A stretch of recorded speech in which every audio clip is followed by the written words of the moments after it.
waxa ugu horeeya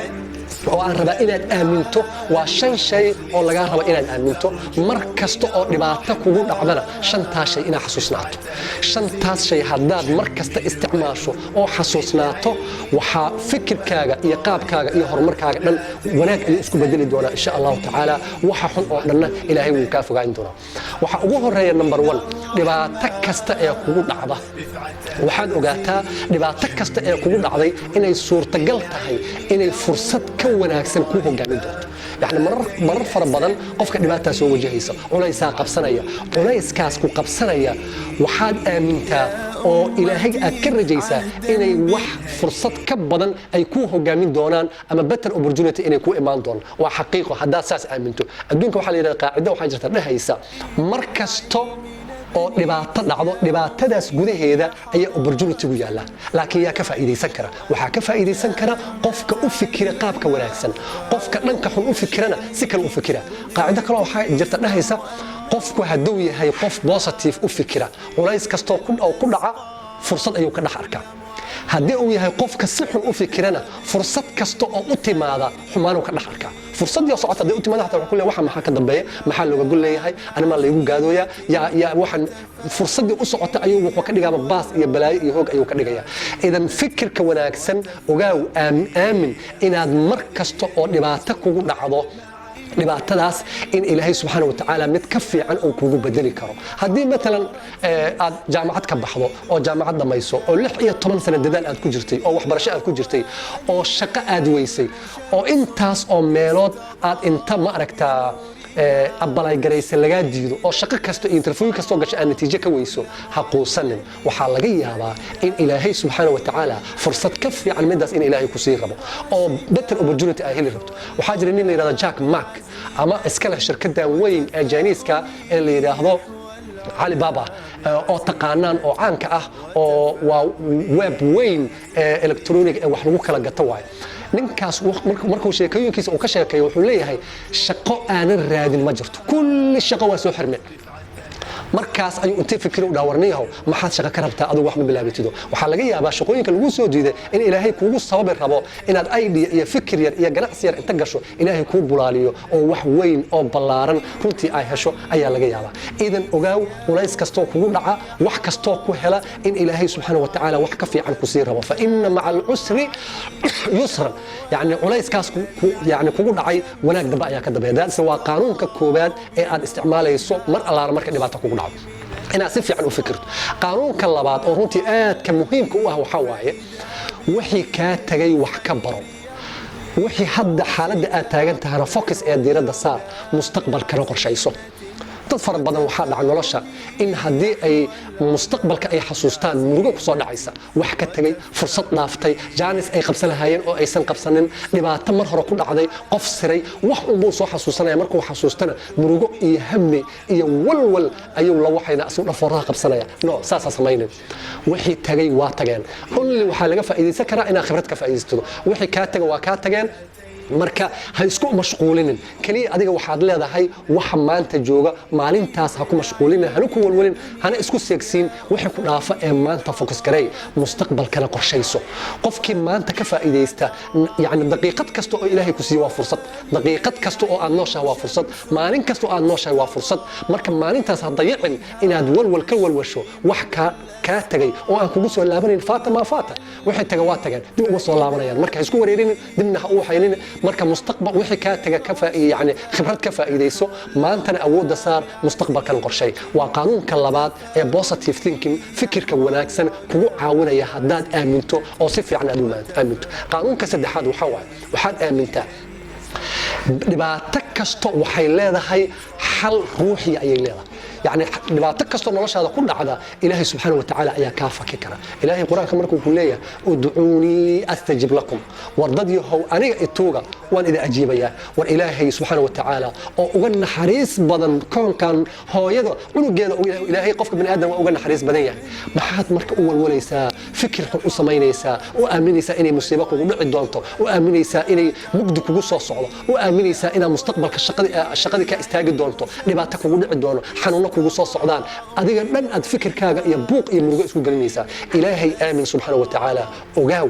wax kasto iyo dhibaato kasto waxay leedahay xagga ruuxiga iyo ilaahay subxaanahu wa tacaala xaggiisa markaa aado ilaahay faraj ayuu kuu siinaya waman yattaqi llaaha yajcal lahu makhrajan qofka ilaahay ka baqa subxaanahu wa tacaala ilaahay wuxuu u furayaa meel ayuu u furayaa waana ka waxaynayaa fafiruu ila allahi war ilaahay u carara dad yahow marka ogaaw in mar kasta oo dhibaato kugu dhacdo mar kastoo wax ku qabsadaan mar kastoo darxumo iyo faqri iyo dhibaato kula soo wajahdo mar kastoo xanuun ku soo wajaho in ilaahay uu joogo subxaanahu wa tacaala idan taas ayaa kuu faa'iidaysan karta waa qaanuunka saddexaad ee qawaaniinta fikirka wanaagsan kugu caawinaya ka mida marka ku fikir in ilaahay uu jiro ilaahayna subxaanahu wa tacaala inuu ku siin doono kaana bixin doono saas aamin qaanuunka afraad oo kamida qawaaniinta kugu taageeraya inaad si fiican u fikirto oo positive thinking oo noqdo fikirkaaga tafkiir iijaabi wuxuu yahay inaad ogaato in ilaahay subxaanahu wa tacaala albaab uusan xirin ilaa albaabka uu fura يعني ما يغلق الله بابا إلا يفتح بابا أخرى إلهي هذا باب كاحر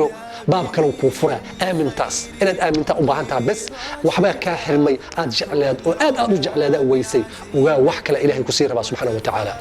ما يغلق الله بابا إلا يفتح بابا أخرى الباب إلهي هذا كاحر متكل أن كفرة فكر كسداد آمنته وقولي سنين وان الليباني والله شاذ وآخر مريسة لكن هداد آمنته إن الباب هذا من يكاسو حرميان إن هذا وحبة هذا هلين إن مجد أو كود عيو وماشى مشكلة أي دعيس هذا كهرة وحد عيو مركي أن كل وراي ذلك مصر قصة عجيب له وحاجر ندرس كي هاي صاحبة هاي أورنتي آد أيو أرجع لاي إنه دبدأ آدو marka marar fara badan ay isku dayay inuu diyaarad raaco waa sul maalinta dambe ayuu dhahniyo kala maanta raacti kilo iyo wax buu raadinaya maalinta dambe ayaan israacnay magaaladii aan aadnay waan soo waxaynay maalintaas marka waxaan aad ugu saganay niman ciidan oo booliska inay qabtaan soo kala cararnay ninkii marka wuxuu dareemay dhibaato leeno iga hor intaan maalintaas raacay intaas oo mar ayaa culaysyo fara badan runtii ku dhaceen galabta waa soo laabanay gurigii iyo xaafadii aan ku soo laabanay xaafadda markaan nimada ma iska fadhiisanay markaas aan ku dhaaniyo ilaahay subxaanahu wa tacaala haddii uu baab xiro baab kale ayuu furaa niyahu iska sabar wixii hore kugu dhacay iyo waxa maanta kugu dhacay ilaahay baab kale ka wanaagsan ayuu kula wanaagsan yahay markaasuu saas inta iisoo fiirshay oo wuxuu ku dhahay ilaahay asuu albaabada dhan xir ana arko dhahay kulli abwaab kulligood ninkaas balka waran fikir markaas inuu ilaahay ka baq sida u fikirayso si sax ma haddaad aaminto in ilaahay albaabada dhan ka xiro albaabada waa ka xirmaya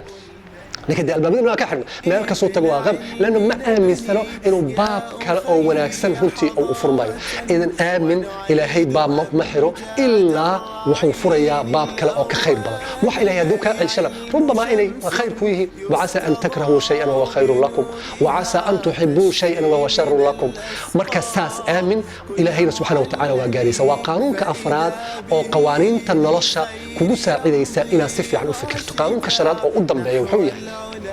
وقانون كل يراهدو مركزتو فكريسا إن وح وناكسن أي كوجود عيان فله لكن الديار جرو وح أي كوجود عكار يعني مثلا مركز قاركود إن فكر كان مسكون أكسناده ولا باهية لكن هذا حمان كوجوس صعطة ولا كوجوس صعطة دبعته كوجوس صعطة محل باهية إن هذا وديار جروده أو ترى هذا محاك كوجود عكرة وحنا كوجود عكرة محية وحاسة كوجود عكرة مركز كدبنا النورمال كان نكتر نورماليز دبعته كوجود على هذا أيام مركز هذا مسكح أهان أيام أقادنا نورمال أياك نجيسا مركز وحيكون قنيسة عادي أن يكون قنيسة سيد أو سميه إمام ابن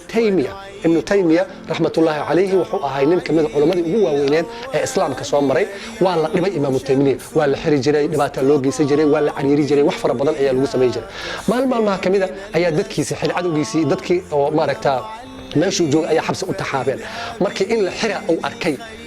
إمام وحو أهاي من آد وفي عن positive thinking فكر كوناكسن آد موقتر هو أهاي إمام تيمية مركزه وحو لهاي ماذا يفعل بأعدائي وردت كان عدو جيجا وهذا إن الإحرار ربا ما حيقول سمين كرا مركزه وحو مسكح هذا الشذي وح وهم بدن إيه يقول سمين كرا مركزه لا سدح شيء لا يقول سمين كرا إلا يدلو waa la igu samayn karaa in lay anfiyo oo waddanka layga saaro oo waddan kale la geeyo waa la igu samayn karaa in xabsi la igalshana waa la igu samayn karaa saddexdaas midkood unbay igu samayn karaan wax kale igu samayn karaan mala saddexdii shay ayuu normal ka dhigta markaas wuxuu dhahay inna qatli shahaada hadday idilaan waa shahaada helaya soo wax iga dhibaysa mala arrintaas maxay u faa'iideen walwalki haayo oo dhan ayay ka baabi'inaysaa markaas uu dhahay inna qatli shahaada haddii la idilo waa shahaado wadardii min albilaadi siyaaxa inay waddanka iga buriyaan ay meel kale igeeyaan oo waddan kale ay igu waxeeyaan dalxiisayba ii tahay waddan cusub iyo guri iyo cusub iyo meel cusub iyo dad cusub ayaan baran doonaaba wasijni khuluwa inay xabsi haddii igalshaan iyo xabisaana waxay ii tahay fursad oo waxaan helayaa waqti aan wax ku akhriso iyo waqti aan wax ku qorto imaam ibnu taymiya buugag fara badan wuxuu ku qoray asigoo xabsiga ku jira ay runtii aad iyo aad u qoray idan muxuu sameeyey imaam markii la fiiriyo muxuu sameeyey ibnu taymiya wuxuu sameeyey maskaxdiisa dhan positive iyo wanaag ayaa ku jira haddana waxa ku dhici kara oo dhan ayuu saadaaliya markaasuu normal ka dhigta adiga dhibaato kasta ee kugu dhacda normal ka dhig hadaa imtixaan ku dhacdo imtixaankii lagu dhaco waa caadi dhib ma laha beriyaan ku baasaya okay haddii xanuun kugu dhaco ilaahay ayaa caafinaya qadan waa dhib ma lahan haddii wax xun faqri uu kugu dhaco beri ayaan waxelayaa maaragta yawmun lana wa yawmun calayna maalin oo maaragta fiican iyo maalin fiicnina ku soo maraysa shay kasto iyo dhibaato kasto waxa ugu badan ee kugu dhici kara maskaxdaada ku saadaali kadibna normal caadi ka dhig insha Allah taala markaas kuma saameynayso murugadii iyo walwalkii iyo wixii oo dhan ayaa ka yaraanaya caadi ayaa ku soo laabanaysa shantaas qawaaniin haddaad barato fadlan qoro akhri faham ku celceli ee isticmaal waxay kamid yihiin qawaaniinta noloshayda oo dhan aan isticmaalay oo aad iyo aad runtii aan ugu faa'iiday oo qof kasto dhalinyaro iyo qof kasto Soomaaliyeed aan rajaynayo inay isticmaalaan barnaamijka gabagabadii waxaan kusoo gabagabaynayaa